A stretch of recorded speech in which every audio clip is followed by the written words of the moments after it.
The Internet of Things. It sounds like some scary movie from the 1950s, and it can be rather scary. Welcome back to Tech Talk. We're going to talk a little bit about the Internet of Things. It's not terribly scary if you kind of break it down as to what it is and what some of the security concerns are. And really, it's all the things that we have in our home right now. Like there are things that you can do, like have your lights controlled by the internet, your thermostat. Well, here to help us unpack a lot about the Internet of Things is Peter Gregory. He's a security leader and an advisor. He's the author of more than 50 books on information security and other things. Peter, thank you so much for joining us today. Greg, it's great to be here, and thanks for having me on today. So I really want to dig into this Internet of Things because it can sound like that it's rather scary. And let's start out with what are some of the more pressing concerns related to this growing use of the Internet of Things, not only from a security perspective, but other use perspective as well. Yeah, let's see. Great question, Greg. I would start off by saying that the main problem lies in how IoT products are designed and built. Often we see substandard security features like vulnerability management. We see brittle IP stacks, which means they're not very resilient to just regular network traffic.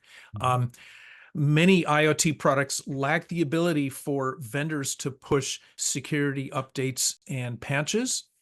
Many IoT products have generic and or hard-coded login credentials, say, for a security camera to log into a server somewhere. Sometimes you find that the code in that camera has generic credentials that are burned in and can't be changed. Also, lack of device hardening, meaning that a lot of IoT devices are not hardened or made resilient to resist attacks by attackers. And finally, there is a lack of encrypted communications. One could say, well, it's just a thermostat, or it's just, let's say it's just a thermostat, but really, here, let me attack your thermostat and log in using a simple exploit because it's not hardened in any way. And I'm going to change your HVAC system settings and sabotage your data center. So you still think that IoT security is not a problem? Well, I think that from a use case, sometimes perhaps us as homeowners and business owners, we don't sometimes understand that there are security concerns with these sorts of devices. And so I want to kind of, when we talk about information security and risk management, we talk about balancing the risk versus the reward. I have to ask, why are some of the reasons that folks might end up using these devices? I mean, why would you want to have your thermostat, for example, like on the internet? Well, these devices really enable convenience for their users. Continuing in the thermostat example, it enables, say, a homeowner or small business owner to monitor and manage the environmental controls even remotely, even if they aren't in their business. In general, IoT products enable remote management and or monitoring of many things, from manufacturing assembly lines to video surveillance to smart TVs, thermostats, and other appliances. I mean, in some cases, I think they've gone a little too far. I mean, really, do I need a smart coffee maker so that I can push go from my smartphone before I roll out of bed and have coffee, waiting for me in the kitchen? I mean, the convenience, there's risk as well. And often we don't understand that there is that trade-off. I was actually thinking the coffee maker is a great example, but I was thinking about the refrigerator where you can track your inventory so that you know what to pick up. But we had technology back in our day where we would take like paper and write lists and open up the door and then put something else on the list so that we knew what to. So yeah, there is the convenience factor, but there are other ways to do it that are more secure. And of course, when we're talking about paper paper is pretty hard to hack over the net, of course. It's one of the most secure communications out there until you let it out of your physical presence, and that's a whole other discussion. But Sure. let's talk a little bit about safeguarding these devices because there are benefits for Internet of Things. I personally, one of my favorites are the light controls. You can control lights both automatically, like have a timer on them, but you can also control them when you're away from the house, make it look like maybe that there's something going on there and all that. And cameras are great as well too. But we need to make sure that these are secure. So what are some things that businesses, and then by extension, maybe what are some things that homeowners can do to help secure these devices? Because this adoption is just going to continue. I mean, how many on average do we see in a home nowadays? 30, 40, maybe even more? Oh, for sure, Greg. And what I'd say, and some of these things though are difficult for non-technical small business and homeowners to do. For instance, changing the as delivered administrative password on a device. I mean, even that can be, it's easy for us, but it can be daunting for a non-technical person who just wants a security camera or a smart fridge or whatever the smart thing is, right?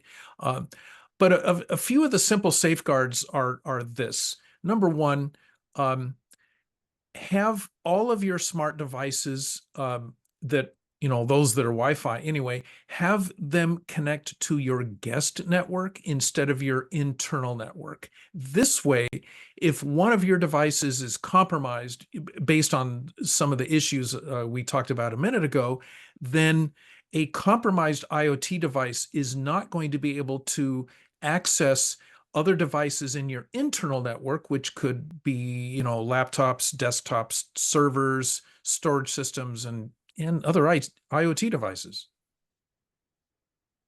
What about perhaps is there any way that maybe the Internet of Things manufacturers might come out with some easier ways for consumers to make sure that the product is secure right out of the box, so to speak? Oh, for sure, Greg. One thing that have looked into recently is that the FCC has recently adopted what they call an IoT device trust mark. Now, I don't specialize and spend a lot of time in IoT security. So what I couldn't tell you offhand is whether that trust mark is implemented today or is a future implementation. Um, I I do liken this to, say, UL approved or something for appliances that you buy, or the CE mark in Europe. However, uh, that trust mark idea is not going to retroactively refit everything we already have. Uh, I don't have real statistics on this, but I would gather that people replace their Wi-Fi access point every, say, 4 to 6 years. And so if FCC comes out with a trust mark this year, then the next time you buy an access point, maybe you'll have richer information that helps you understand which products are more secure than others, but it's not going to do a thing for all the stuff you've already got.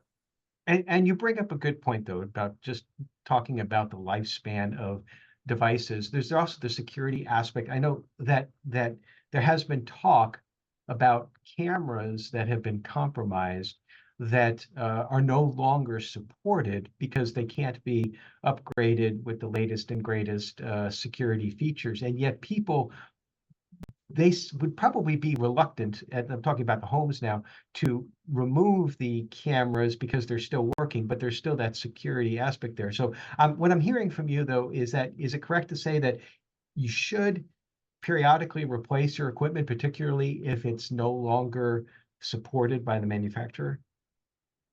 Well, it's definitely a consideration, Greg. I mean, it doesn't mean you need to mark your calendar and throw all your stuff out every 3 or 4 years. But on the other hand, it's really wise to just be cognizant of the fact that you've got these IoT devices. Some may not be secure, and many people, me included, at times, I just attach them to my internal network because it's just easy to do. But as Mhm. I mentioned a minute ago, if you can put them on a separate guest network or just some, a separate network for IoT, that can be really helpful. Then again, typical homeowners, even this is going to feel like a tall order because, I get it, non-technical people, they just want to plug it in and make it work without having to do a lot of extra steps. Well, for the couple of minutes we have left, let's shift over now to businesses again, and Yeah. what are a couple of the standards and practices that businesses that obviously would have probably some more access to the technical knowledge, what they can do to help secure their business networks from using the Internet of Things type devices? For sure, Greg. The organization called NIST, or the National Institute of Standards and Technologies, they have a wealth of guidance on all different topics of cybersecurity, privacy, and more. And they have a website dedicated to IoT security with content for IoT manufacturers. And there's a document called the NISTer 8259 series. Hmm. Then there are standards from NIST for enterprises, big and small, and there's a standard called NIST Special Publication 800-213. And then, as I mentioned, there's this, new FCC trust mark for consumers. So there's a lot of information out there, and NIST is really just the beginning of good resources that homeowners and businesses who are concerned about security with IoT devices can learn more about some of the steps they can take to improve their security. And of course, you can always ask ChatGPT, "Hey, I've got this security camera. Should I consider it secure? How can I secure it? What else should I do?" Uh, so there's, you can sometimes get good advice like that, but again, you got to be careful, and you can't take everything Gen AI, gives you to the bank. Oh, absolutely. You should always verify, trust but verify with ChatGPT. But that's a great start too. And that's why I love these conversations because I inevitably learn something. I'll have to look up NIST 800-213. I'm not familiar with that standard. There's only like a couple of NIST standards out there. I'm only kidding. There are a lot out there. So Couple hundred, yeah. a couple of hundred, yeah. Well, fascinating stuff, Peter. You always bring some great information to share. Really appreciate you being on the show today. Absolutely. Thanks for having me on, Greg. And I really enjoy conversations like this. And we'll be right back.